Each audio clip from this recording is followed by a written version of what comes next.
Hey guys, this is Josh Peak of the Josh Peak Radio Show, and today I interview Georgi Ivanov.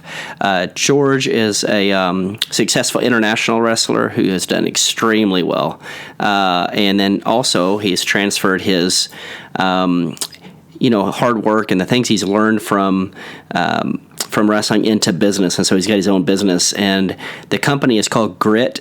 And Grit is a product. I'll have the link to that in my in this podcast. You can go to joshpeak.com to check that out. But it's great for recovery for wrestlers who have made a really a decent weight cut and then wanting to recover quickly. It's called Grit and GRIT. Again, I'll have a link to it in my post here, my podcast post, either on iTunes, Spotify, or at joshpeak.com. Also, I'm reading a book right now. It's called The 4-Hour Body by Tim Ferriss. Any of you guys who have read The 4-Hour Workweek know what a great mind Tim Ferriss is. And so I'm reading The 4-Hour Body, basically for the second time. I'll have a link to that as well in this podcast. You guys have got to pick it up. I mean, from losing weight to gaining muscle to this guy's a human guinea pig. And so I'll have a link to that. You guys will love this book, The 4-Hour Body. So with that all being said, enjoy this interview with Georgi Ivanov. Thank you.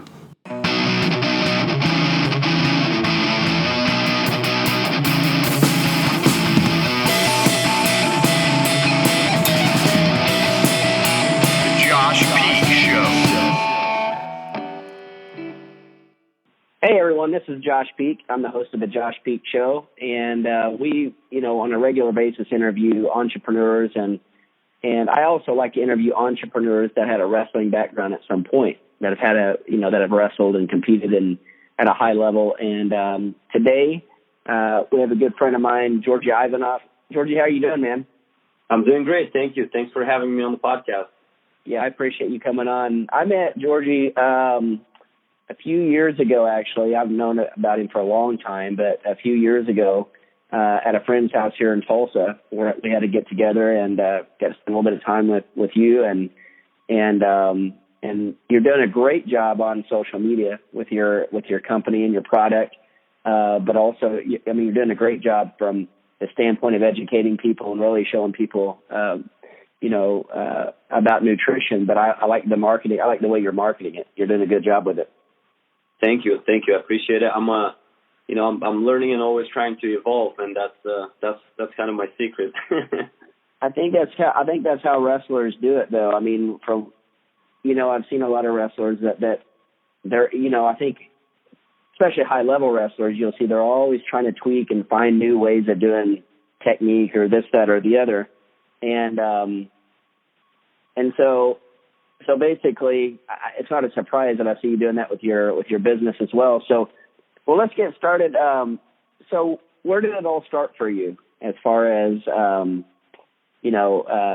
wrestling and I mean, where were you born and raised, and how did you get involved in wrestling? Yeah, so it all started for me. Well, as far as I can remember. So I'm born in a town called Stara Zagora, and that's in Bulgaria.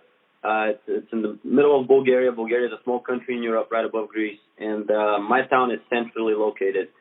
And I started, since I was born, basically, because my dad was a really good wrestler. He was a multiple-time Bulgarian national champion, and then he transitioned into coaching. He's one of the best coaches that I know in the world. But anyways, I was actually fortunate enough to grow up, and actually, since I was brought up with a wrestler as a dad, I was actually fortunate enough to follow him around the gyms and wrestling rooms around the nation, and I would watch him work out and practice, and then I would go and cheer him on at events, at tournaments, which was a really neat experience for me. But I started training, I believe. So I was in the gym, so as soon as I can walk, I was 2-3 years old, and I would just my goal would basically be to just go there and play around.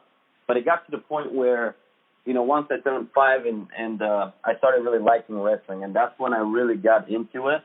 And that's when I started taking it more serious, and my dad started, giving me more attention and actually teaching me technique and the basics of wrestling. But that's kind of how I started and when I started. That's cool. So did you start more in freestyle or Greco, or what? I mean, what style did they start over there in Bulgaria? Yes, great question. So actually in Bulgaria, you can only do like legally the structure in Bulgaria. That's how it is. You get certified in the beginning of every year in January, and you can pick one style. You actually cannot do both styles. So I didn't have a choice. My dad was a freestyle wrestler, and obviously I was biased, and I leaned that direction as well, and I just started doing freestyle. But I would practice. I would try to practice freestyle, and I would also try to practice with the Greco team every once in a while, just so I can get a good feel for it, and I can learn how to throw and just be more well-rounded wrestler. But yes, I grew up wrestling freestyle only. Yeah, because I know Rhett, he's got to wrestle over. He's had the opportunity to wrestle over in Europe, and I hear that in certain parts of Europe they do Greco, in certain parts of Europe they focus more on freestyle. So, which is really interesting. And then, so then, what brought you over to the States? I mean, what brought you over here to go into? I know you wrestled in college, and then obviously live in you live in the Nebraska Iowa border now. So, what brought you over to the United States? When did that all happen? Josh, that's a very funny. Not funny, but a very interesting story on how I came here. It was the stars aligned, if you would say. And the reason I say that is because as I was growing up, I didn't have much success in wrestling. But then my freshman and sophomore year in Bulgaria, that's when it all clicked for me, and I became really good. I actually won 4 national titles in Bulgaria as a cadet, in the cadet age group, as a freshman and sophomore in high school. And I took 5th in Europe.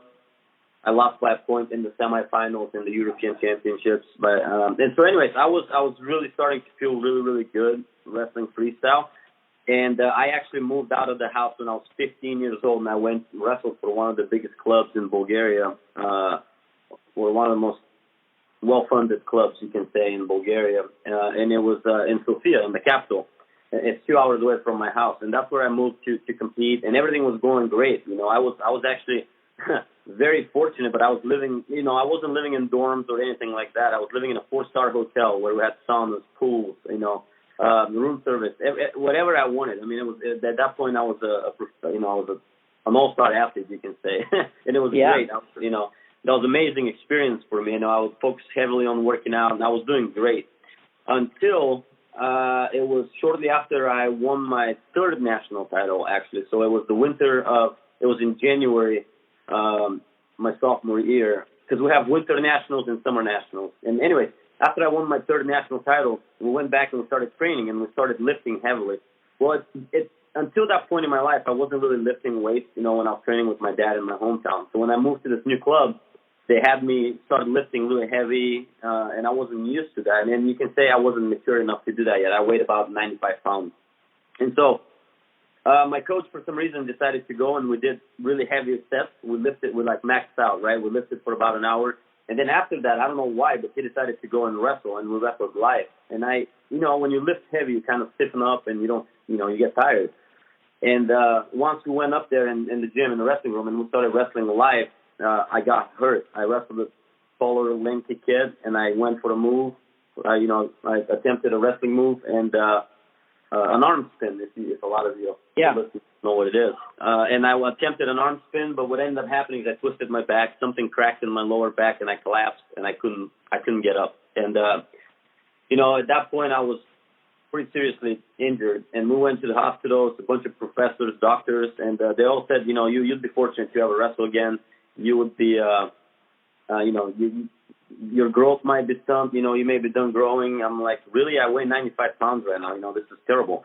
And so, anyways, long story short, my coach ended up kicking me off the team because he didn't want to be liable. Here I am, pound for pound, the best wrestler in the country right now for my age group, and he kicks me off, and I'm on the street again. And that was a very, very difficult moment for me.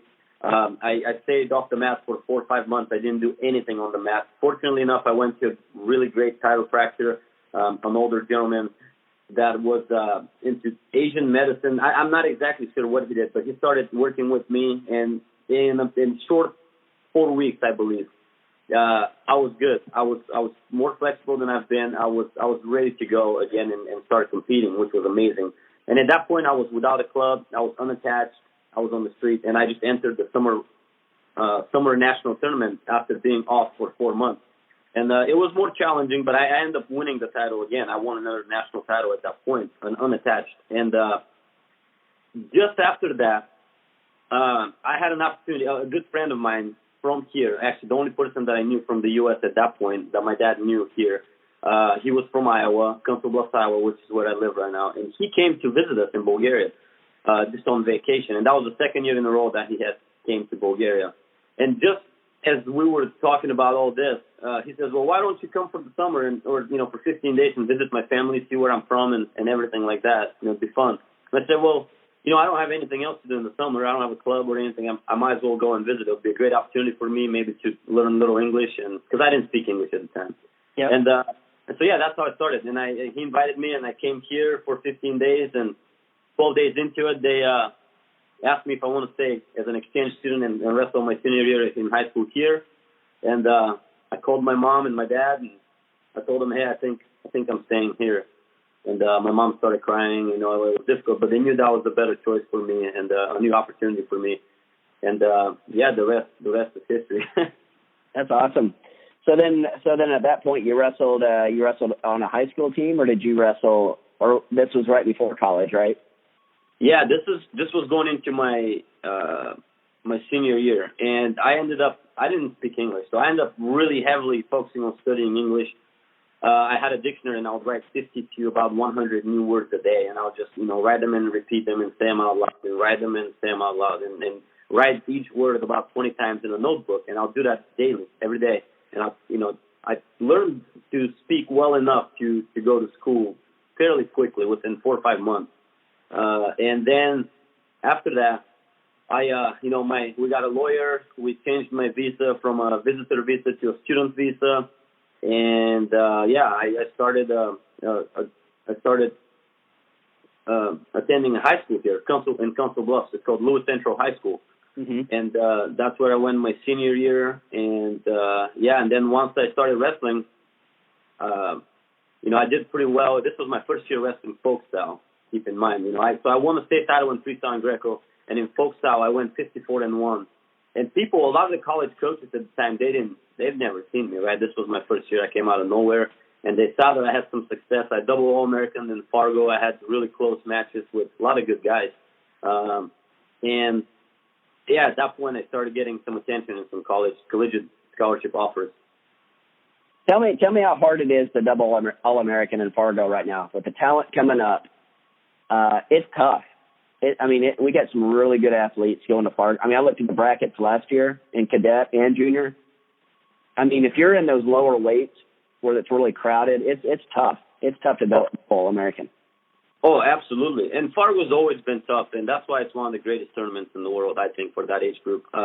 It's an unbelievable experience. And if some high school kids are listening right now, you guys should definitely go and experience that. But yeah, my bracket was tough too. I was one of the few guys, I think the only guy actually, I'm not positive, but maybe there was one other guy, but I wrestled Logan Siebert in the semifinals, and I was the only guy who didn't tech fall. I lost 1-0, 4-1 to him. And then for third and fourth, I lost to Tony Ramos, two well-known names, world champion, world team members, national champions in college, So it's a tough bracket to begin with. But, you're right, absolutely. Fargo was one of the toughest tournaments for that age division. What weight? Do you remember what weight that was? Yes, 125, which 125. Those guys didn't go too much after that. You can say that I matured later. Yeah. I think Rhett's the same way, man. He's starting to finally put some weight on, and I think he'll be going to Fargo this year, probably around 94 pounds. It'll be his first time. He's really young, but he's been to some big tournaments, so I think we're ready to go.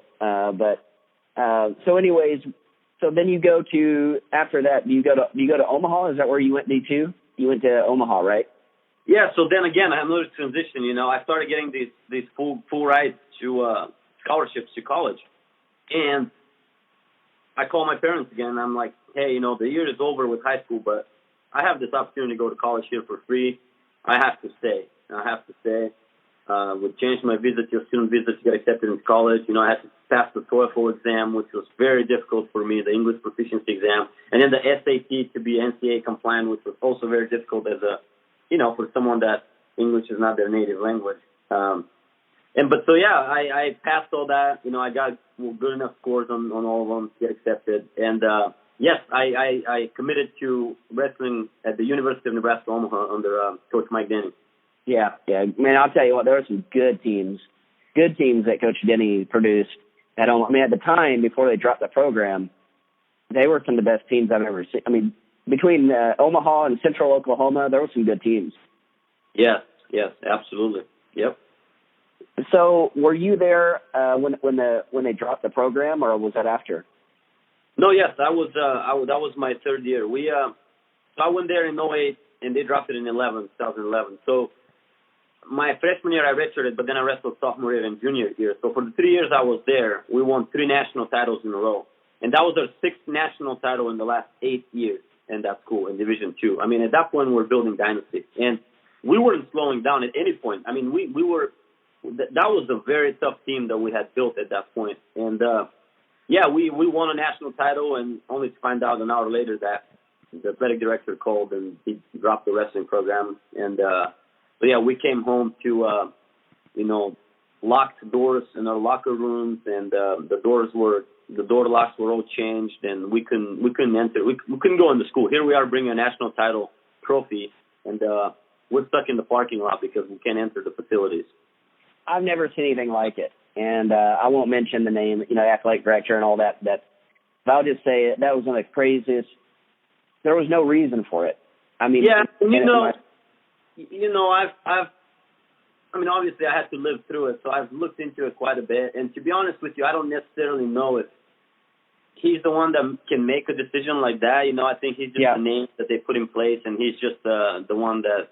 He's the face of it all. But it goes a lot deeper into it, and I'm not really sure why they did it. They dropped football and wrestling. I can see why they dropped football. I mean, football at that point wasn't as successful, and they were losing a lot of money, I think. And the school was transitioning to Division I. They didn't want to probably compete against the Huskers, right, Lincoln.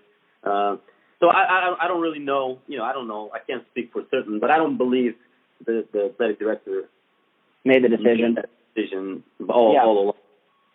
Yeah, and I think that, looking at all the teams that were there now, most of them are in the Big 12s. I mean, you got Northern Colorado, right? South Dakota State, North Dakota State. I mean, you guys probably would have been in the Big 12s today. Yeah. Yeah. So where did you go after Omaha? What was the next step? Yeah, so once they dropped the program there, I was successful enough to where I got, again, basically it was a whole other recruiting trip for me halfway through my collegiate career. But I went to Boise State out in Idaho, and the reason being is my parents at that point, 4 years after I came, my parents came to the U.S. and they lived in Boise, Idaho. And when Boise State called me and offered me a scholarship, I gladly accepted that. For me it was at that point, for me, wrestling wasn't a priority. Let's just say that. And for me, it was more important to reunite with my family.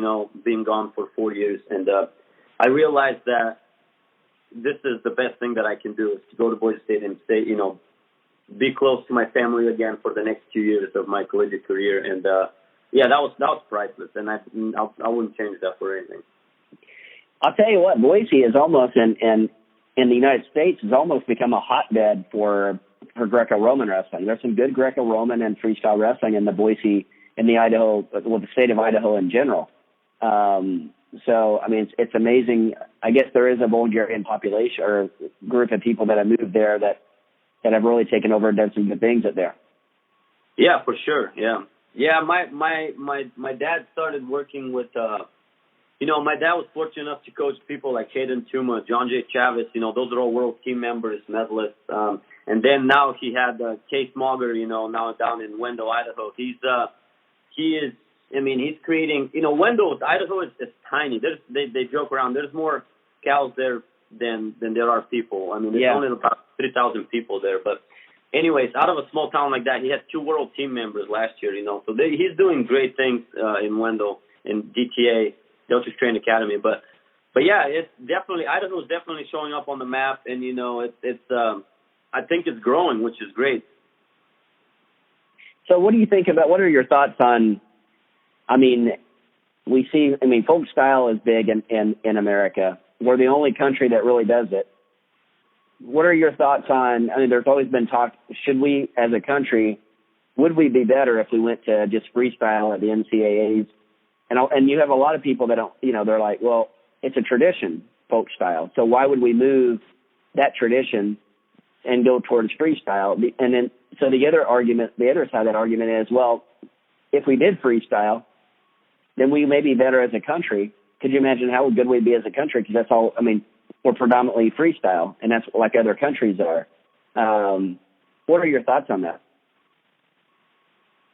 So, yes, you're right. I without a doubt, I think that if the country goes 100% freestyle and Greco, and focuses on those two styles, then yes, internationally, I believe it would be a force to be reckoned with, right? I believe they already are top 2, 3 in the world. So the U.S. already is top 2 or 3 in the world. So imagine if, they'll be the best in the world. That's no doubt in my mind. However, there is the sense for, I don't know how you want to say it, but, doing things a little differently and having this independent style of wrestling that's only in the U.S. and it's not up to the United World Wrestling and it doesn't change and the U.S. has full control of it.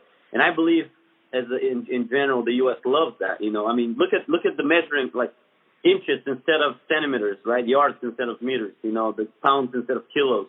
I think there's this sense for independence and self-control here in the U.S. where they just and folk style it gives you a sense of identity, right? It's a pride. It's the U.S. pride, and I believe there's a reason why folk style and NCAA it's more popular than freestyle and world, and it's crazy for me. To me it's crazy because you're comparing world champions to NCAA champions. You're comparing world champions, the whole planet, to one country's champion. You know what I mean? And even then, to me, NCAAs means more. Winning NCAAs, I think, means more in the U.S. right now than winning a world title, which is mind-boggling. But, it's very political as well with NCAAs being involved. NCAAs as well wants to control everything. They don't want to get involved on the world level with the world international styles, and they want to just control folk style. And so I don't know if anytime soon we're going to get away from that. Yeah. Well, that brings me to the next question. There's kids that are wanting to do wrestling full time. In America, I think it's just started like in the last probably 10, 15 years or so, to where we're specializing at such a young age. And that's another argument. There are some people who go, well, if you specialize, then the kids can get hurt because you're doing the same movement, the same motions. I don't know if that's true or not. Possibly. But you're seeing parents that are spending more money on saying, okay, well, we're gonna do more special. You see it in gymnastics, you see it in wrestling, you see it in football, you see it all over. And I'm going to do a podcast. I am going to do a podcast on this topic because my belief a little bit is, wrestling's different because there's freestyle, Greco, folk style. There's strength and conditioning. You may add boxing in it. There's so many different aspects of it that it's not necessarily the same movements. But I think every kid is going to be different. But can you be good at a high level if you're doing track, football, and then wrestling? If you're just doing it part time, what are your thoughts on that?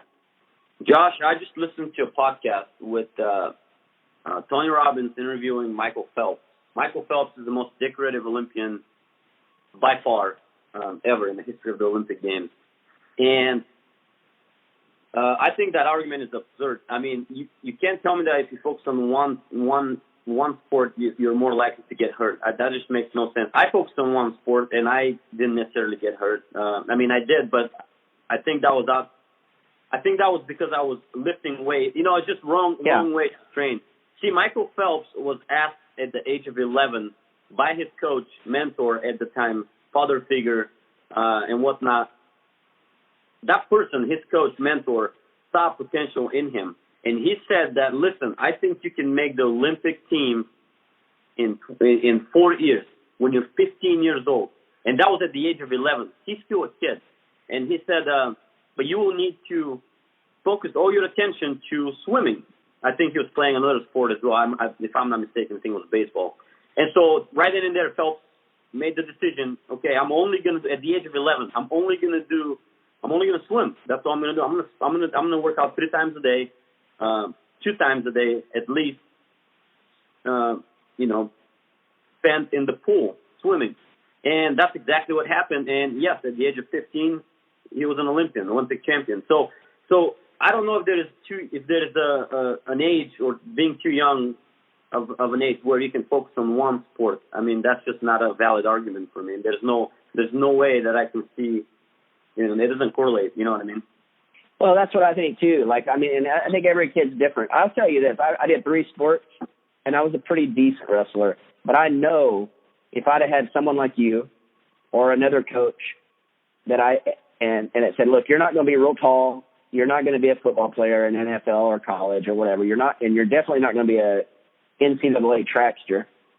You can be really good at wrestling if you came to me and let's focus 100% of the time on wrestling. And when I'm saying focus your time on wrestling, I mean technique, drilling, flowing, not just go live wrestling. I think that the argument is there's just so many different variables in it. You have coaches that's all they want to do is go live, which I think is insane. But I'm sorry.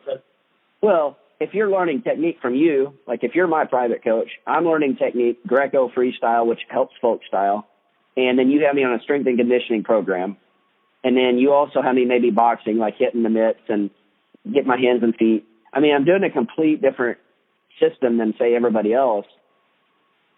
I agree with you. I think it's, See, in my opinion, Josh, and it's I realize that it's easy to talk when you're on the outside and you're not actually involved in coaching. So I'm just going to start by saying that. But I did experience a little bit of coaching in college, and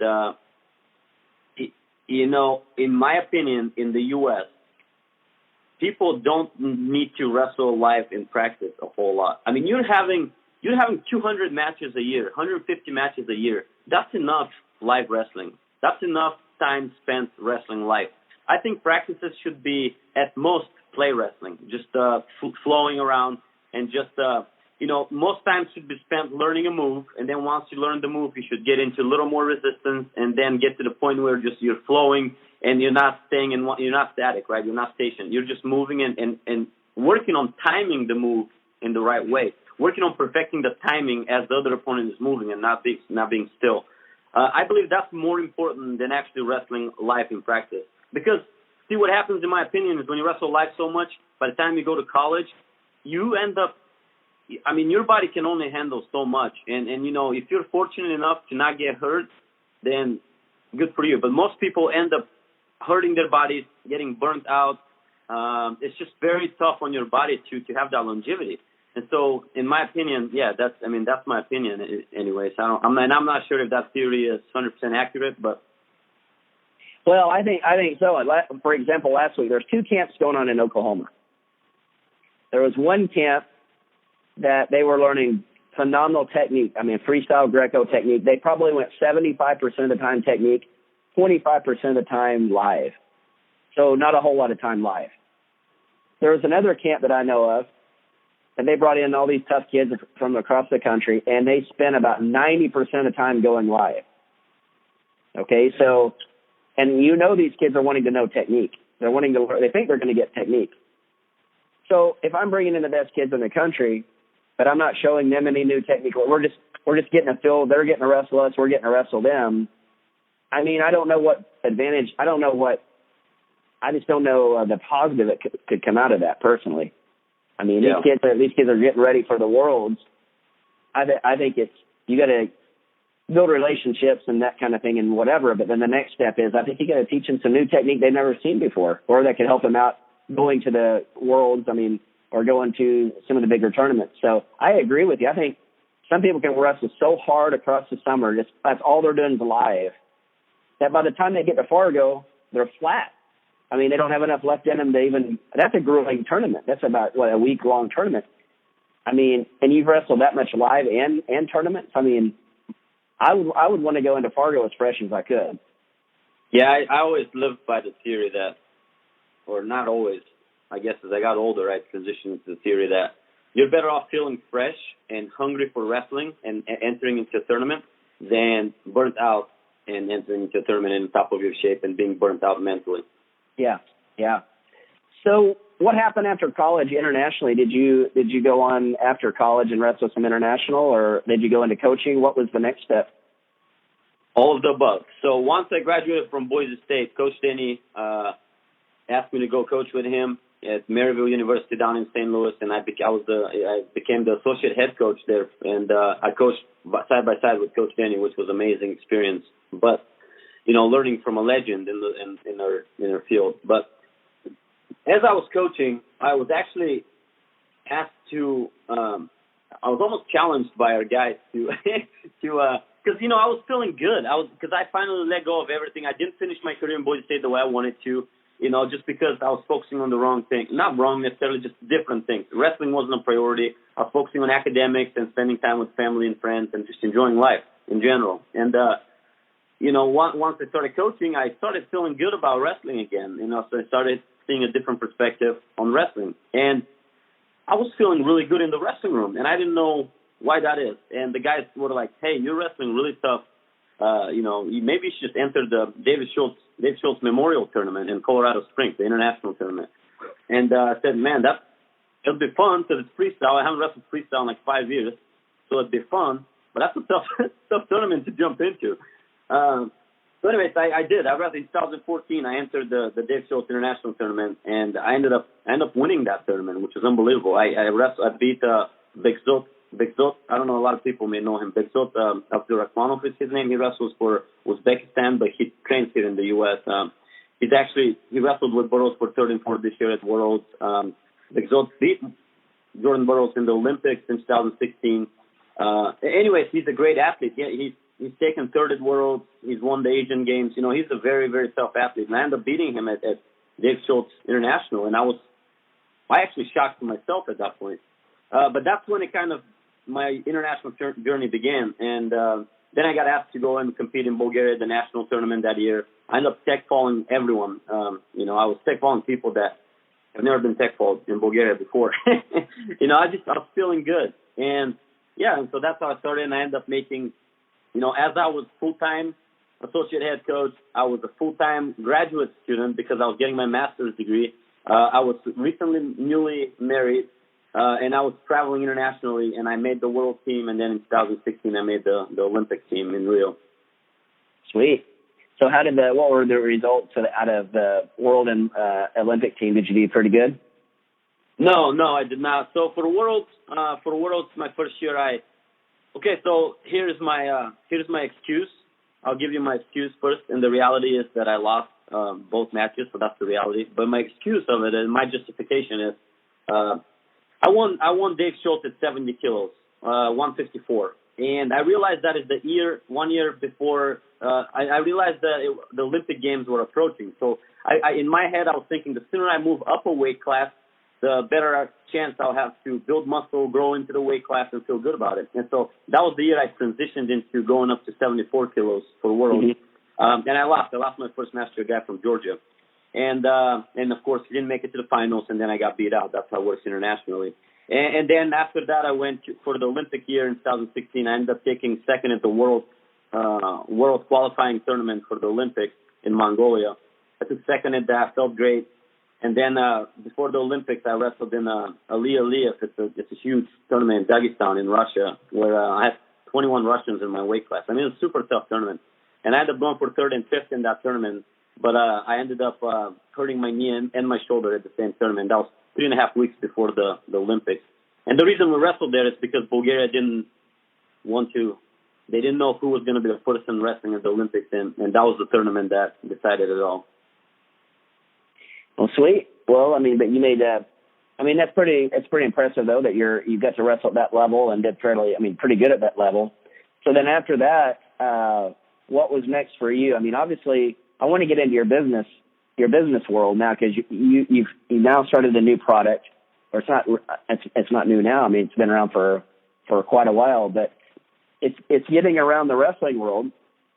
There's a lot of people that are hearing about it, and I'm seeing people that are using it. And it's grit. good recovery part. I'll let you talk about it. But it's so when did that start? When did you say, okay, I want to have my own venture. I want to own my own business. Where did you get the idea, and then how has wrestling helped you in that venture? Yeah, great question. So as I was coaching down in St. Louis, what actually ended up happening is, I'm so competitive. And whatever I put my head to, I end up achieving one way or another. And so you can imagine, as a young coach in college trying to prove myself, I went all out, right, 100%. Recruiting, traveling every weekend, workouts at 6 in the morning. One of my busier days would look like this. I would wake up at around 5:30. I would go and run a morning lift with the guys at Maryville at 6 in the college. Then I would go in the office and just do administrative work.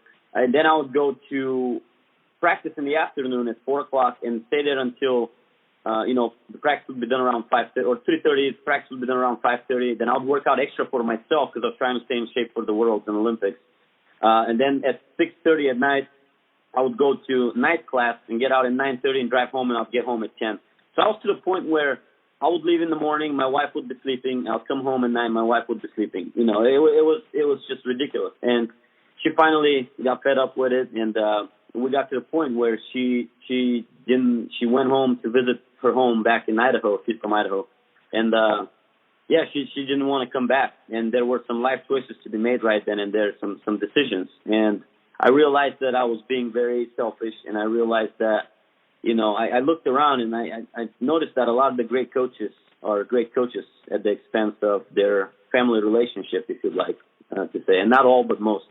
And that's not what I wanted to do. And I decided right then and there to start everything from scratch, right? I left wrestling, I left coaching, I moved, and we started from scratch. And I moved back here to Council Bluffs.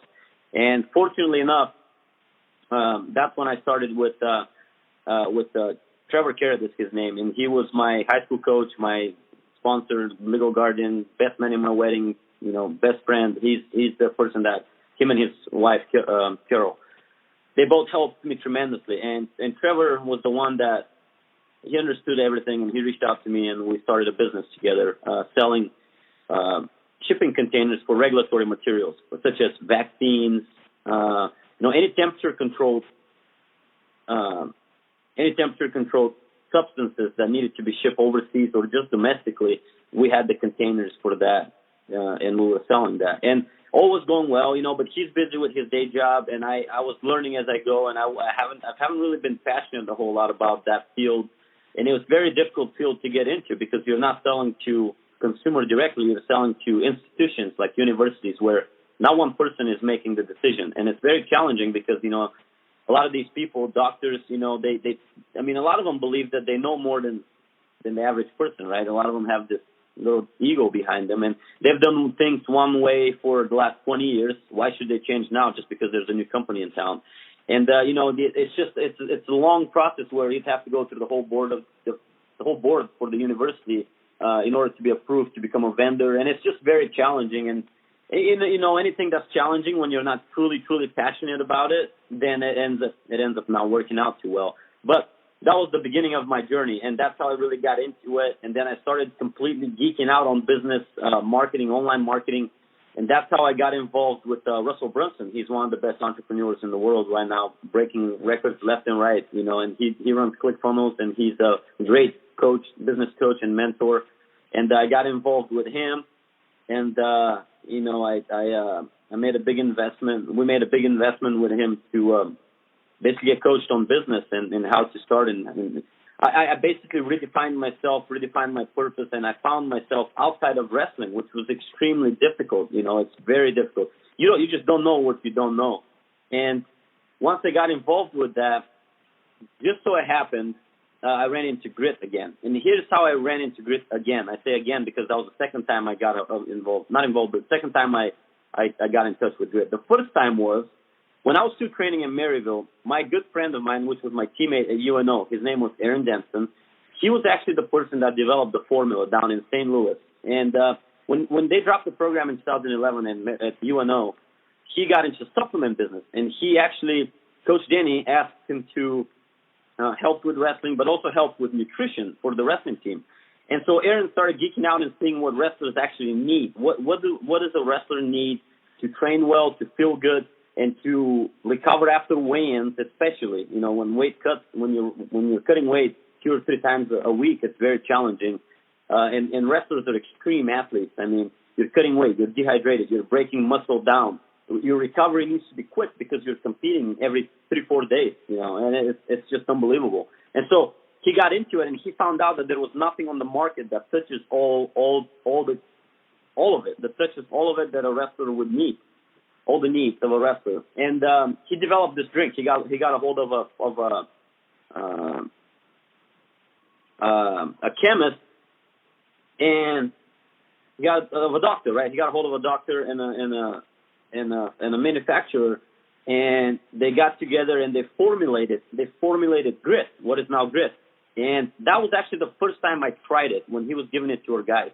And he said, listen, man, I know you're training for the Worlds, but try this. Give this a try and see how you like it. And I was like, Aaron, listen, I'm your friend, but what is this? I don't want to get popped for, you know, failing the doping test or whatever. And he's like, no, trust me. He goes, trust me, there's absolutely nothing in there that's even close to being illegal. I said, all right, I'll take your word for it. I looked into the ingredients. They were, you know, all of them were good, just simple stuff.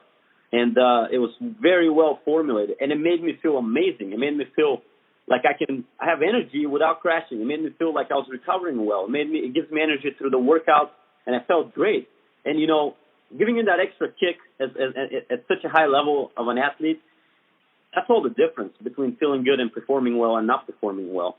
And so, anyway, the second time around, when I moved back to Council Bluffs, at that time, he just then moved back to Omaha with his family. He had a kid on the way. He got a new job.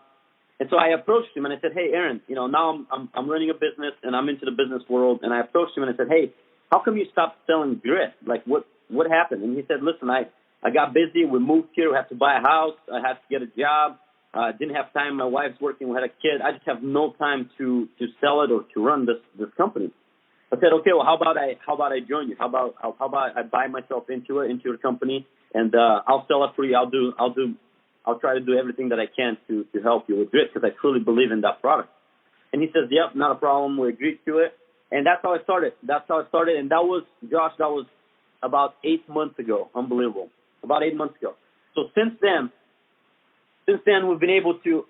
We even tweaked the formula. We took out the artificial coloring. We added natural coloring with the beetroot powder, which has a lot of benefits as well. But that's how we redesigned the packaging. It was a black bottle, black design. We changed it to a white bottle with a white label. We changed everything since then. You know, built a website and started reaching out to people. And 8 months later, Josh, we're now the official recovery drink for North Carolina USA Wrestling, Nebraska USA Wrestling, Washington USA Wrestling, California USA Wrestling. We're the official recovery drink for clubs like Titan Mercury Wrestling Club. They're the world champions in club wrestling, and they're based out of California. And we're the main recovery drink for them, and for clubs like Legends of Gold up in South Dakota. I mean, all the elite. We have athletes that are endorsing, swearing by the product, like Jaden Cox, world champion, Olympian, third at the Olympics. You know, and other high-level athletes that we're getting now. But it's just people are trying it, loving it, and it's just building this momentum right now that it's going to be unbelievable. So that's kind of how grit started. But in short, to kind of tell the listeners what grit actually is basically what it does. It hydrates you quickly. It has a lot of electrolytes, 5 times more electrolytes in it than leading sports drinks. So it's your body doesn't need to digest it. It just absorbs in your system, and it hydrates you 2 to 3 times faster than water by itself. But not only that, it has BCAAs, which helps with muscle recovery, so it recovers your muscles. It has beta-alanine, which flushes out lactic acid out of your muscles, so you don't get a sore fatigue, which is huge for endurance athletes, not only wrestlers, you know, CrossFit, cyclists, MMA fighters, you know, any endurance athlete. It decreases muscle soreness. It increases your endurance through sugar, but it's in the form of glucose, so quick energy. And then it has carbs, which we need for longer-lasting energy without crashing. and then of course it's designed to peak your performance, and it's in my opinion, it's the most complete drink in the world for endurance athletes. Yeah, and that's what's interesting is because we're seeing guys that have been cutting weight 20, 30, 40 years. I mean, that's what I'm saying is the wrestling community has been cutting weight the same way for 20, 30, 40 years, whatever. And now you're starting to see new science of people that are slowly pulling their weight down over a 4, 5, 6, 7 week period, and then doing some sort of a protocol to where the water, maybe there's 4 or 5 pounds of water it comes off, but then there's a good recovery mechanism that comes right after that. And I think this product fits right in with the recovery. Are you starting to see that? Are you starting to see people are getting smarter on the way they're cutting weight? 100%, yes, absolutely. I mean, as I'll quote one of the greatest sports, Kel Sanderson, and he says something like, unless if you're not evolving and learning constantly, you'll learn a painful and difficult lesson from someone that is, right? So unless we change, wrestling is evolving so much. I mean, you watch wrestling from 20 years ago, and it's totally different than what it is now. So the sport's constantly evolving, and part of it is not only technical. They're still doing techniques from, maybe the strategy, maybe the strategy of the match is changing a little bit, and it has to, right, because the rules are changing constantly. But what I'm saying is athletes are tougher, faster, stronger mentally and physically because they're not only changing on the mat, but off the mat as well. What are they doing off the mat? How are they managing their weight cut? How are they managing their strength and conditioning training, their mental training even, not only physical. And so, yeah, definitely. I mean, the sport is evolving, and I believe we're right up front right there with helping wrestlers recover the best that they can with a revolutionary product like Grit. So are you seeing wrestlers, are you seeing them, I guess another question is, are you seeing wrestlers not cut as much, saying, well, there's an hour, 2 hour wait, after weigh-in? It may make sense not to cut as much. Or you got Fargo, where you weigh in on a Friday night. I think it's Friday night, you wrestle Saturday or something like that. So you have you don't have 24 hours, but you have, say, 12 hours, 13 hours, whatever. Right. So you get a little bit of time to recover. Are you starting to see wrestlers not cut weight? Yeah, so those are two different instances. See, internationally right now they're resting an hour later. They're weighing the day up and they wrestle 1 hour later. Okay, that's short window for recovery. And Fargo tournaments like Fargo, you're weighing in the day before, so you have like you said, almost not 24 hours, but you have a long time overnight to recover. So with that said, it's totally different approach, I believe. And yeah, internationally, you don't have room for mistakes. So what you want to do is, you can't necessarily get super dehydrated before weigh-in because you just can't recover in 1 hour. Realistically, it's going to be extremely difficult regardless of what you do. I mean, there's nothing that you eat or drink that's going to help you recover or faster than Grit, in my opinion. But even then, if you're not, Grit's not a magic pill, right? Unless, yes, it's a great product. But in all honesty, unless you manage your weight cuts very well, then not only Grit, but there's nothing that's going to help you, if that makes sense. So yes, definitely there's a change. I'm seeing a shift in the way wrestlers cut weight on 1 hour weigh-ins, and there should be, because, they want to get used to competing at a low weight at their weight class, not getting used to training at 10 pounds above that and then dropping the weight and then all of a sudden wondering why they're not recovering and why they feel like crap competing. And so, yes, there's definitely a shift in the way they approach their weight cuts and the way they recover with Grit after wins, for sure. Well, I think everybody I'm hearing, the product's phenomenal. I mean, we have a nutritionist that we use out of New York, and she's big on it as well. And so I'm hearing it from quite a few different people, and I'll put a link on my website to this podcast at joshpeak.com. I'll have a link to where they can get the Grit and try it. I know we're going to, and I think as a wrestler or as an athlete in general, you have to find ways, technology, science, that's going to be able to help you become better. And just like you're saying, even the mental aspect of it, I think you're starting to see sports psychologists and people that are helping from the mental standpoint of it. It's just going to get to the point where it's just so highly competitive, it's unreal, and that's good. I mean, in business, that's good, right? I mean, the more competition you have, the better it makes everybody. So, so I'm excited to try it out. To go back to, thank you, I appreciate it. That's a very, it's a smart choice, and I encourage all the listeners to go and give it a try. But just to give you a little feedback on how and why we're changing grit and constantly involving it. It's all based on customer feedback and science, and it's all pointing towards the well-being and maximizing the product, right? Making it the most effective as we possibly can. And so I'll give you an example. The reason we took out the red food coloring that's in any other product, it's in Gatorade, it's in Pedialyte, it's in everything else, the food coloring, right? We took that out and we added natural coloring from beetroot powder. That on itself is huge, okay? Now we're in the process of taking the artificial sweetener from grit. We're going to take out the sucralose and add natural sweetener in it from monk fruit, which is even better than stevia, okay? Monk fruit's huge. It's unbelievably. It's great. It's the best. It's the best out there right now, and it's very rare, and it's difficult to find.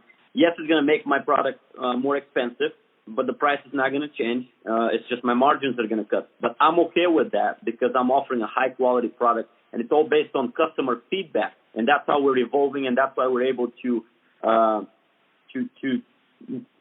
gain momentum with this product so quickly. And not only that, we're adding 2 more flavors based on requests, based on customers' requests.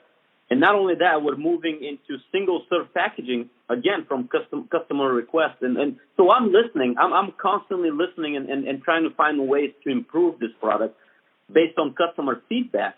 I mean, if the customer doesn't like it, if the consumer doesn't like it, then they're not going to buy it. And if I don't care if the product is great, they're just not going to buy it. So for me, I need to adapt and constantly change and adapt to the customer's needs and consumer needs. See, our consumers right now are more educated than ever before. So them telling me that they don't like sucralose because, they're just not sold on it. There's a lot of negative talks about it, I guess, although it's FDA approved. But that doesn't say much, as we all know. Yeah. And so I'm listening. I'm constantly learning as I go as well. I have no claim that I am perfect in any means. And so I do my research. I do the chemist. With a chemist, we do a research. I'm constantly asking and learning and evolving, and that's exactly what it takes, I think, and that's why we've been able to grow so quickly. Have you? I know it's not real new. It's new to America because they're legalizing it everywhere. But the CBD products that are out. I mean, there's one on every corner. It seems like. And have you done much research on CBD? Honestly, I have not. And as of right now, I'm not really interested in getting into the market.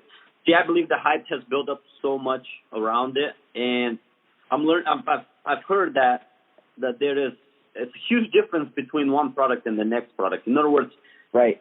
Some product is at a much higher quality than others, and there is no way for a traditional regular consumer to know the difference. And it's all under the same umbrella. It's all CBD oil, right? So right. It's very difficult for me to differentiate the 2 or the 3 or the hundreds of different variations of the CBD oil. And I'm not very knowledgeable on the matter, so I try to stay away from it and focus on what I'm more passionate you're good at. about.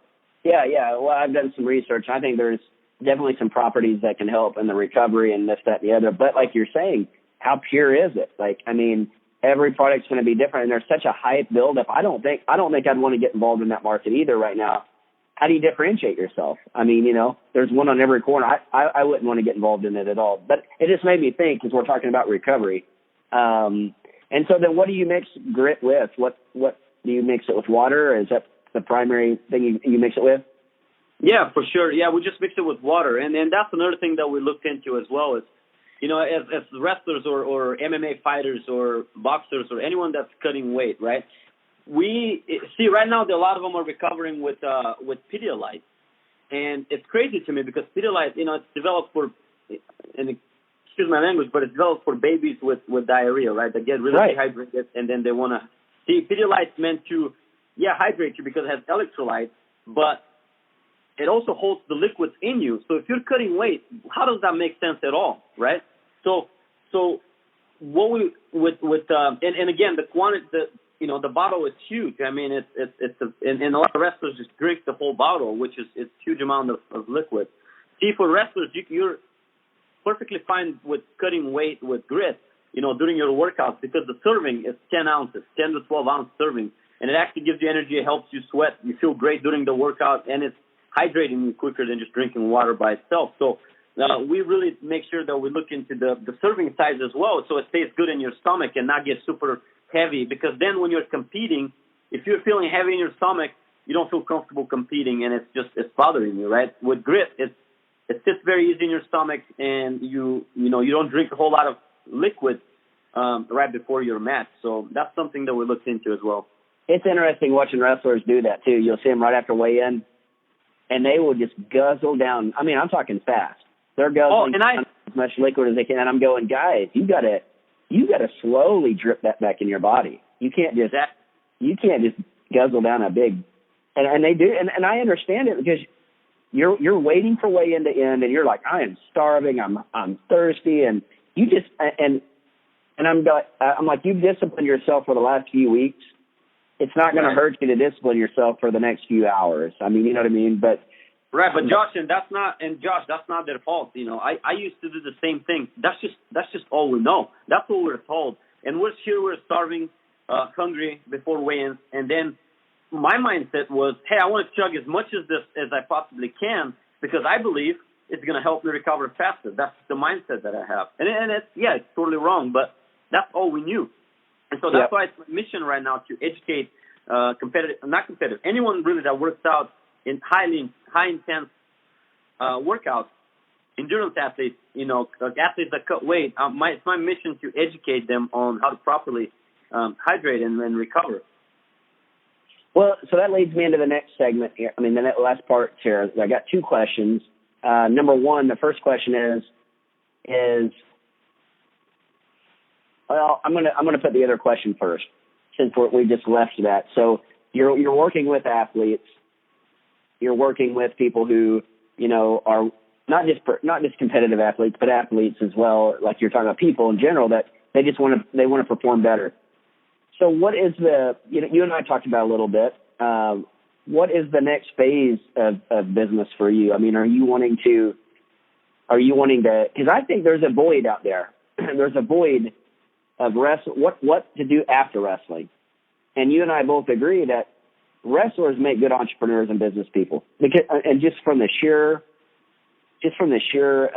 factor of they know how to work. They're going to outwork everybody. Now, they got to learn the mindset in terms of working smart.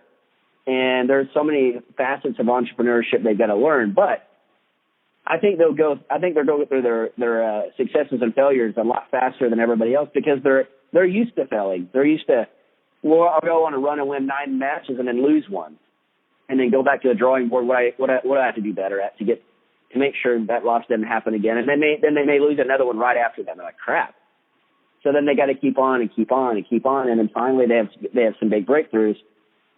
And so there's two questions in one. Number one is, why do you think wrestlers make good entrepreneurs and business people? I mean, how does it transfer over their work ethic and what they do to transfer into business? And then number two, what do you plan on doing? You got grit as a business, but what do you plan on doing, helping wrestlers and people become entrepreneurs or understand marketing? Yeah.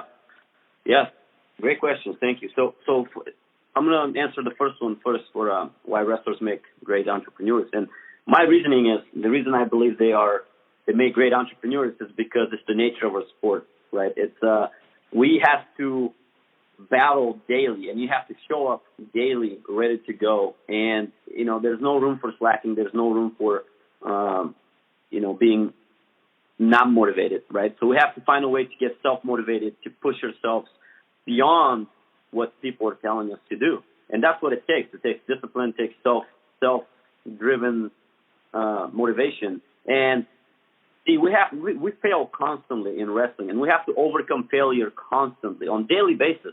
Okay, and we don't feel the best all the time, and we still show up, and that's what it matters in the sport of wrestling.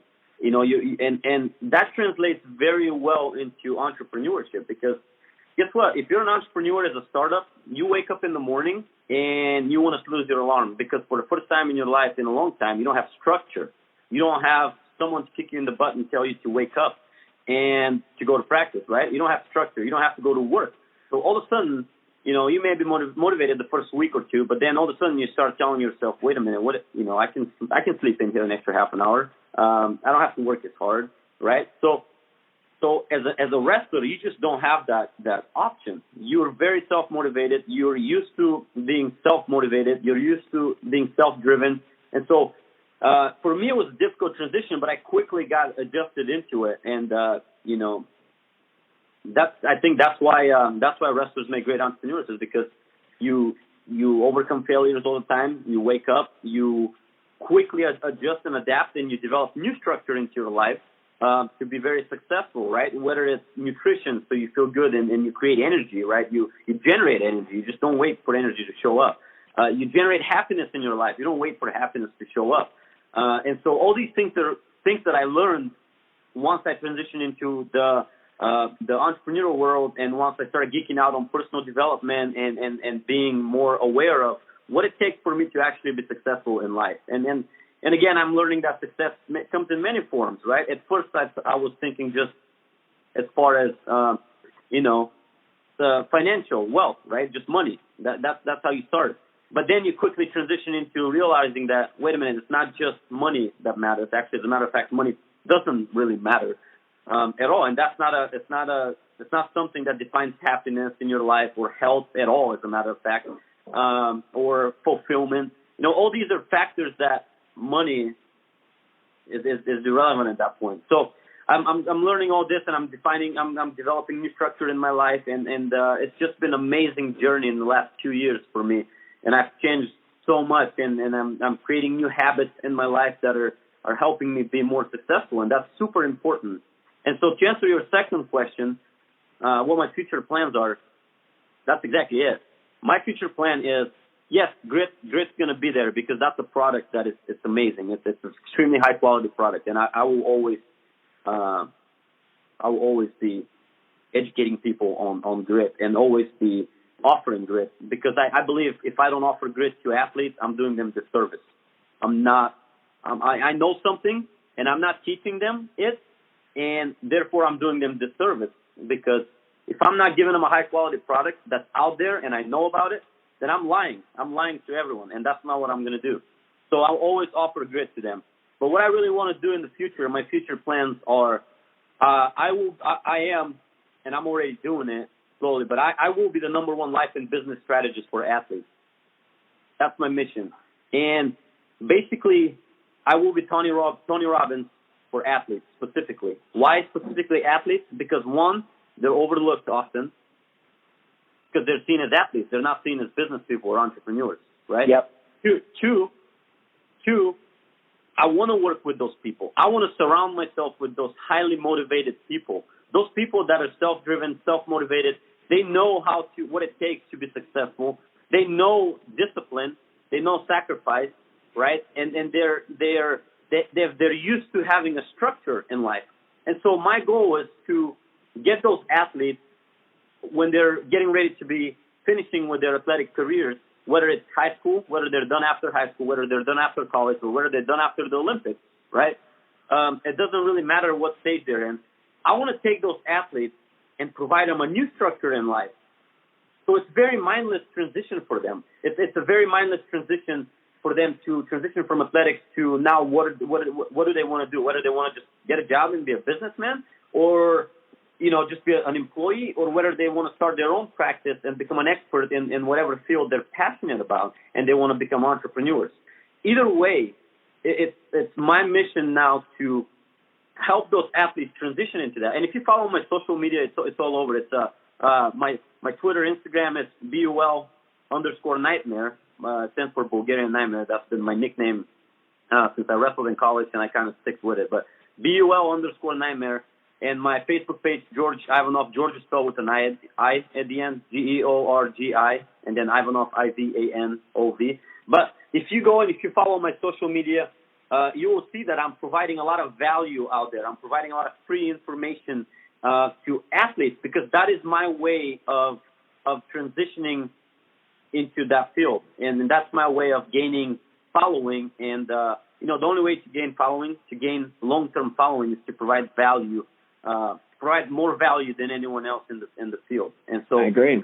That's exactly what I'm going to do. That's exactly what I'm doing, and it's slowly developing. But see, right now the difficulty that I'm facing, Josh, is transitioning from a wrestler and a wrestling coach and someone that kids, athletes, and even other coaches look up to and learn from online, to transitioning into more of a life and business strategist for athletes, the big picture of life and the mentality of it all, the blueprint for transitioning from athletics to business. And that's I'm losing some followers, and that's okay. If they're not into that, that's okay. But I will gain a lot of followers that align with my mission and align with the ideal avatar, the ideal person that I want to work with. And that's very important because, I heard the quote that it rings a bell in my head. I resonate with it a lot. And what it is, it says, you don't want to climb the ladder of success, and you don't want to be successful and climb the ladder only to find out that you climbed the wrong ladder, right? Right, Then you're successful by whatever definition that you have for success, but then you're not happy. So I quickly found what I'm passionate about, and I figured out what my whys are in life, right? Why I want to work with those people, with the athletes, and I believe I'm on the right ladder now, and I'm at the very beginning of the ladder, but I will climb the right ladder, and by doing that, I'll be truly happy in my life. I'll be able to provide a lot of value to other athletes, and only then I will be living a fulfilling life, and I believe I will impact millions of people on my journey. I think you're going to do that. There's no doubt in my mind you'll do it. And I mean, you have the right mindset. I think your heart's definitely in the right place, and you know how to succeed. And so I think you're going to do really, really well at that. So before we go, I know you studied Russell Brunson, who is also another wrestler. So what is your best, if you were to have two books, one marketing and one personal development, what two books would you recommend? Or it doesn't even have to be books. It could be podcasts or resources, a website. What one resource in personal development and what one resource in, say, marketing would you recommend? Yeah, great question. That I have the answer right away. Marketing, 1,000%. Russell Brunson, his book is he has two books as of right now, and he's on his way to finishing a third book. But I would highly recommend the book called Expert Secrets. For marketing, it will blow your mind. And his other book is .com Secrets as of right now. But yep. When it comes to marketing, he has gotten information from 100, 200 years ago, and a lot of the huge marketers out there, like Abraham, he's huge, he's a legend. But anyways, what Russell has done is he has gotten all these people's knowledge, and he has simplified it on a third grade level with animated graphics, just sketches in his book. And it's unbelievable how well he has simplified it for us to learn that knowledge. And that just shows you, if you're able to simplify a topic that much, that just means that you truly understand it and you truly know what it is. So he's a person that book, Expert Secrets book, is one for marketing. And for personal development,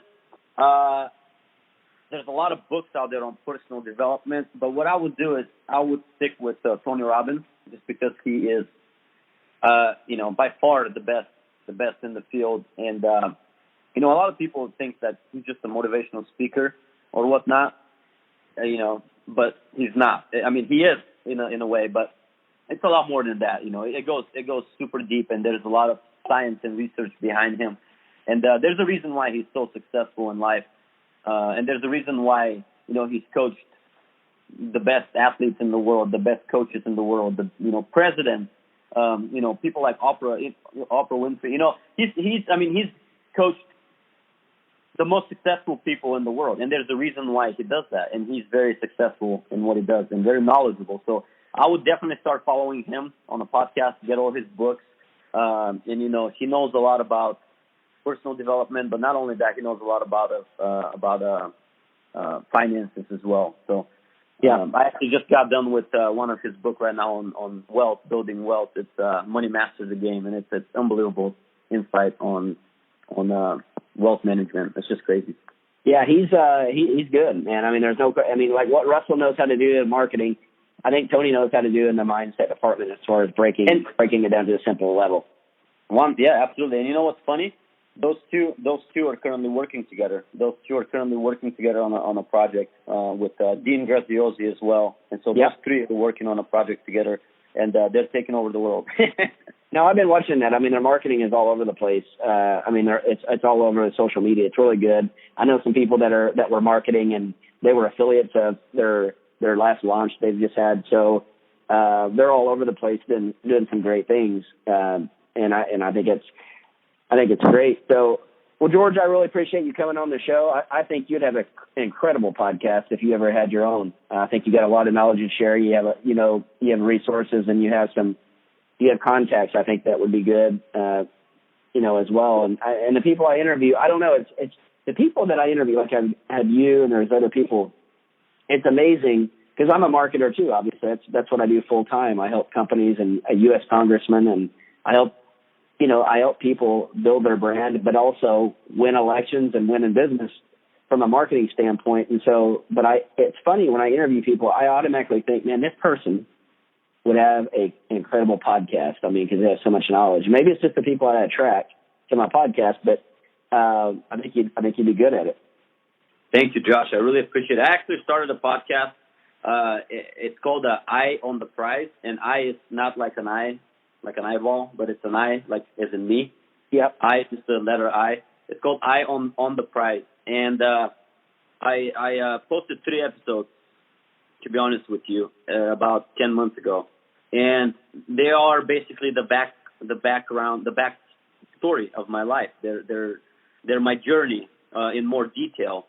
And then I stopped because as an entrepreneur, you got to kind of prioritize certain things, and I only have so many hours in the day. But I would tell you this. Yeah, I would tell you this. And I give you this is some tips for the listeners too. Just one tip: if you're going to do podcasting, man, the best that I found so far for a platform is Libsyn. You may already have it, but it's Libsyn. Libsyn. It syndicates to iTunes, Stitcher, Spotify, a lot of different syndications. But really, it doesn't take you go to Fiverr or you get somebody to create you an intro, right? And then you go right into your content. You have a microphone and maybe a GarageBand or something that you piece it all together. You clean it up a little bit, and then you put it into Libsyn. It syndicates it out, and all of a sudden you got content everywhere. It doesn't take a long – if you're going to do it, say take a Sunday or a Monday or whatever, and do all your maybe you take 3 or 4 hours and create your shows, create them in the segments, and you've got 5 shows right there. And you can just and then there becomes the content distribution as well as evergreen marketing as well. So, anyways, I think that's a tool that you could use. I think you'd be awesome at it. Great. Thank you. I'll definitely look into it. Thank you. You bet. Well, hey, I appreciate you coming on. I'll have this podcast up here fairly soon. I'll also have a link in the website with this podcast at joshpeak.com where you can order Grit. Try it. I know we're going to. We're always trying to find better products that help us with our recovery and just well-being in general. So, George, thanks again. Absolutely, Josh. Thanks for having me, man. I appreciate it. You bet. Talk to you soon. Okay, bye.